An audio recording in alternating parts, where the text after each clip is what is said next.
नीट सारख्या संवेदनशील विषयामध्ये लाखो तरुणांचं आयुष्य उद्ध्वस्त होणार असेल तर केंद्रीय शिक्षण मंत्र्यांनी राजीनामा द्यायला हवा अशी मागणी शरद पवार यांच्या राष्ट्रवादीचे आमदार रोहित पाटील यांनी केली आहे।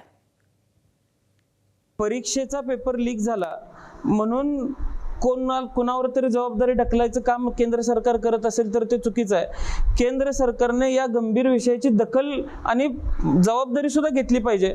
आणि माझं मत असं आहे, आता तसा मी फार लहान कार्यकर्ता आहे, पण जर इतक्या संवेदनशील विषयावरती लाखो मुलांचे आणि करोडो कुटुंबांचे स्वप्न उद्ध्वस्त होणार असतील तर केंद्रीय शिक्षण मंत्र्यांनी राजीनामे दिले पाहिजेत असं आम्हाला वाटतंय।